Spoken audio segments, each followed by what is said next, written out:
My name is Bokate and I make ethical clothes.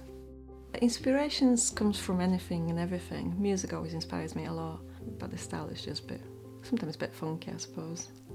And it always was about ethics rather than fashion, so that's the main message comes out from what I'm doing it. We exhibit in two pieces. One is a Venus dress, which is from previous collection.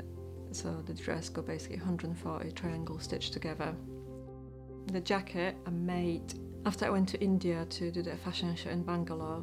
The two worlds of rich and poor made a huge impact on me, and I wanted to make a collection which was half rich and half poor. So I used a very rich gold fabrics to represent the rich element, and then I work a lot with Hessian, but try to make equally nice pieces to represent the other side of the India.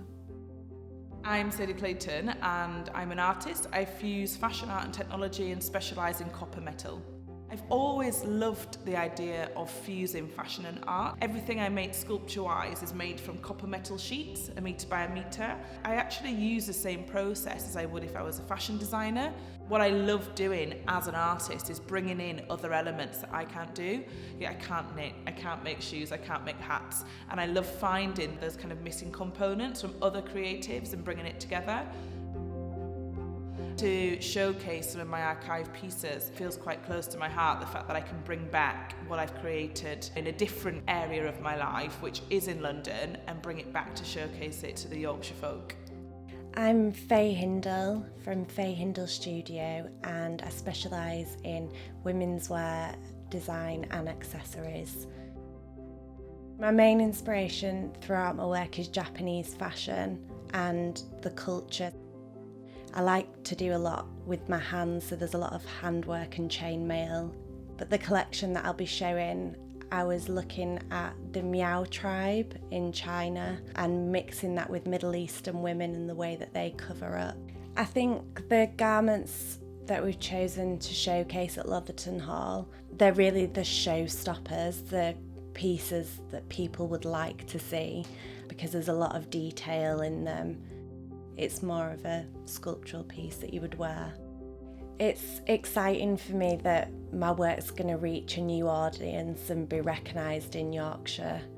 I'm Jenny Llewellyn and I make contemporary jewellery out of silicon and precious metals. It's all quite big and colourful, quite bold statement pieces I make. Initially, I was inspired by underwater life, like sea creatures, the colours and movement and things. Hand make and cast all of the silicon pieces and then also make all of the silver components. So this is all like usually kind of traditional jewellery making skills like silversmithing, stuff at the bench. The idea behind this was sort of pushing the silicon itself. So working on the Fashion Forward project has allowed me to upscale my work. I grew up in Leeds and it's quite nice to go back to where it all started. We're the designers and co-founders for the brand Cunnington and Sanderson. We're women's wear designers, British designers, and we create women's wear based around craftsmanship, based around draping, and trying to create something new, something that's going to inspire people. In this collection, it's called Occupied. The concept that we've started from, the narrative, is kind of on depression. So we focused on many pieces that we believe are associated with the emotions behind that. One of the key pieces is a pillow top. When feeling like quite low, a person becomes as one with the bed, it becomes their friend in a way. And we've taken sort of that imagery of like a bed sheet, and particularly the elastic that you wrap around, like when you fitting the sheet onto the bed, we're taking that and actually incorporating that in the clothing.